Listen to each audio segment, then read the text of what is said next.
Hello, silly people. Welcome back to the channel. My name is Trey, and today we are continuing with week 9, I think, of the 100-day march. A challenge for myself to try to make a 24-page comic in the span of 100 days, or thereabouts. So today is going to be about tools that I use in the making of the comic book pages. We are moving now into the inking phase. So we're going to be doing all month of inking. Different aspects of inking. I'm not entirely sure, but we're going to do that. So first off, I have the pages that we are going to start inking. Now this is the transition crossover pages. And I always like to start with low impact pages, or pages that, since this is a dream sequence, a dance number, it doesn't have a great impact on the actual comic story itself. It's getting from one part of the story to the other part of the story. And it's a great place to start with the inking, because in the beginning, I have to get off the nerves, I have to shake it out. But also here is a nice sturdy Strathmore paper, 11 by 17, and this is what we're going to be inking on. And that comes from this comic size 11 by 17 paper.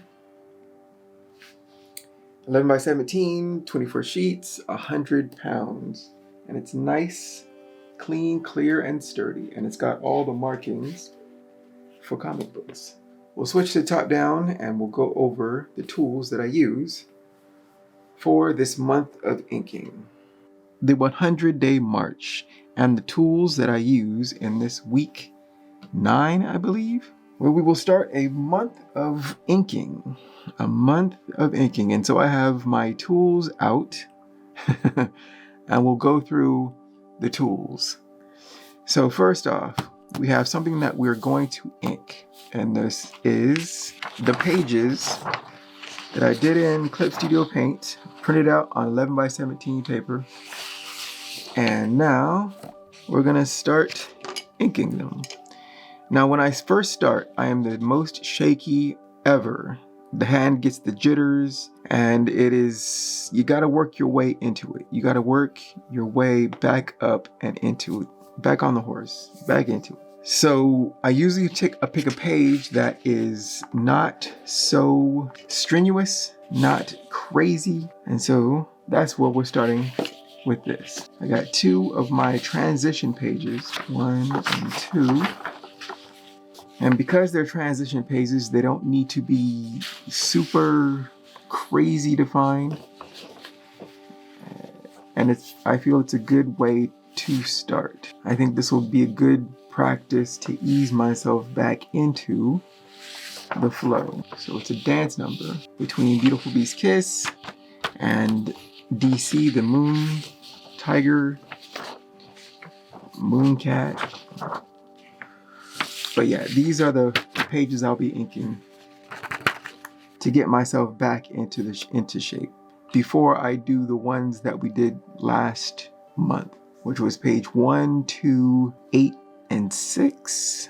But to get to that, you first have to go through this. Also, we have this Strathmore Smooth comic paper, and this is 11 by 17, 24 sheets, 100 pounds. Paper, nice and sturdy. And it makes that nice wobble sound. So that's the paper, and it has the marks on it for comics. And that's what I like about this.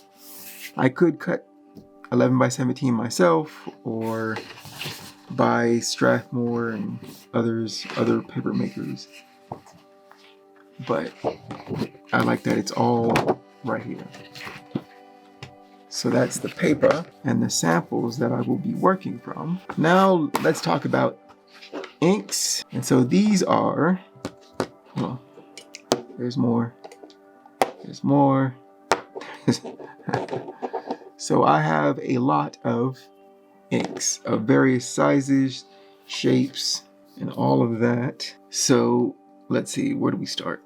First off, we start with these little, this is black Sumi ink, Yasutomo, but you can use Speedball, which is this, super black. And this is slightly diluted. This is pure, slightly diluted, and then heavily diluted for ink washes. And so I have these three to really work from. But also, if I need to refill like this, say this gets halfway or gets low, then I have these to refill it. So it's a refill. So that's always good to have. And this is Yasutomo, which goes with this, but it can cross. I'm not too super specific about it. Ultra black, traditional Chinese ink for drawing, painting, and calligraphy brushwork, as it says on this bottle here. But this is a smaller version of this. But since I sometimes go through a lot of inks when I ink, and these are my inking. So let's slide this off to the side. Also, we have pens with nibs. This is a crow quill. This is a G pen, but this time I'm not going to use these. These are out. I want to focus on brush skills, so I won't be using these ones for this chapter thingy. Instead, I'll be using mostly brushes. Brushes, brushes, brushes. I want to use the natural sable brushes, fine sable. This is a series, say Winsor & Newton Series 7, number 3. So Winsor & Newton, finest sables, Series 7, number 3. And that's what I'll be trying to learn how to use them. But usually I start off with these. These are, various makers make these. And so for example, right, Pentel, this is the Cambio, I forget what this one was called, but they're brush pens for inking. And to start, I'll usually start with these just to get back into the flow before we switch to these natural brushes. And then what else? We have my microns. For detail work, I have quite a few of them.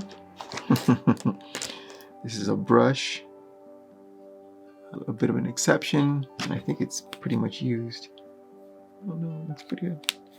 Anywho, various sizes. I got a 005, a 3, a 10, an 8, a 12, a 5, and a 1. So these are the pens. I also have some Copics that are pretty old. A 0.1 and a 1.0. And these are for mostly details and for getting the little areas that you can't quite get with a brush. For cleanup, if I forget something at the end and I'm like, oh crap, I forgot her pupil or a little nail or something, I can do it with pens. Pens are some of the best for that detail or when I forget stuff. And that's the use of my pens instead of these brush pens. Also, I have a white jelly roll and a Presto correction fluid, but you shake it and then you can cover up some things. And when I do that, I also have an X-Acto knife, so I can scrape it off. These two go together. Scrape it off to sculpt it better, because this sits right on top. This not so much, but I feel like if I cover it a little bit, covers a lot, and then I scrape with this. Also, what you might want to have is just a handkerchief. This used to be white. It used to be a white handkerchief, And when I wash it separate from everything. I just put it into a Gatorade bottle, something with a cap, put some soap in there, and then I shake it up. And then I take it out and I let it dry, and it's fairly clean, but I can wipe off excess. You can wipe off excess inks. Always good to have. Also, a toothbrush, so that if you want to, say you dip the ink, and then if you splatter, it makes nice splatter marks. So a toothbrush, it can be handy. Also with white paint. If you have white paint, you can do the same thing and splatter white on black, but it depends on what you want to do. And as well as, oh no, my pen nibs. This is a holder, and it's just very sturdy. You could beat cardboard, doesn't quite matter, but what it does is it holds ink so that it doesn't tip. Do not tip your ink. If you want to keep your clothes clean, your desk clean, your carpets clean. This was taught to me by a teacher from college, and it's brilliant. So yeah, and I just cut it with an X-Acto knife. It used to be just one single thing, and then I cut various ways with an X-Acto knife, and now I use it so I can handle this one. You can do this one, right? So you don't tip. Ingenious, right? So that's also something. Scratch pieces of paper, sturdy enough that it'll take the ink, in case you want to, practice a little bit, get off excess ink. It's good for that. And I think that is all of the tools. Also a light table if you have it, or you could transfer the paper, your rough sketch, to or print out on sturdier paper like Bristol board or 11 by 17, Strathmore, whatever you got, whatever works for you.